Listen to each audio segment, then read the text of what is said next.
Urdu Islamic T V. بسم اللہ الرحمن الرحیم۔ السلام علیکم ورحمۃ اللہ وبرکاتہ۔ اردو اسلامک ٹی وی پر آپ حضرات کو خوش آمدید کہتے ہیں۔ میں ایک دفعہ پھر آپ کے خدمت میں حاضر ہوا ہوں ایک نئے ویڈیو کے ساتھ۔ اگر آپ ہمارے چینل پر نئے تو ہمارے چینل سبسکرائب کریں اور بیل آئیکن کو بھی دبائیں تاکہ ہمارے ہر نئی ویڈیو بر وقت آپ تک پہنچ سکے۔ آج کا ہمارا ٹاپک ہے شادی سے پہلے کوئی بیماری چھپانا۔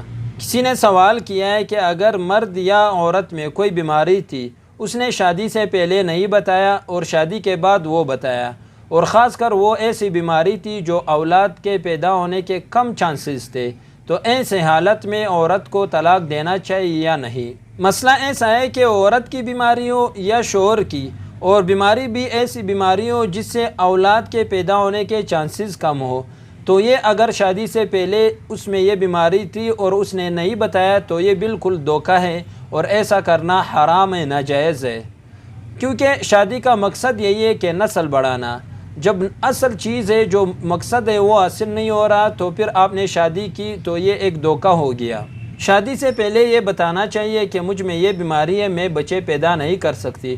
اگر پھر بھی اس نے قبول کیا تو پھر تو صحیح ہے، ورنہ ایسے چھپا کے یہ شادی کرنا بالکل جو ہے یہ صحیح نہیں ہے، یہ ناجائز ہے۔ اگر اسی طرح مرد بانجھ تھا، وہ بچے پیدا کرنے کی صلاحیت نہیں رکھتا تھا، پھر اس نے لڑکی کو دھوکہ دیا، اس کے ساتھ شادی کی، تو یہ بھی ناجائز ہے، یہ بھی صحیح نہیں ہے۔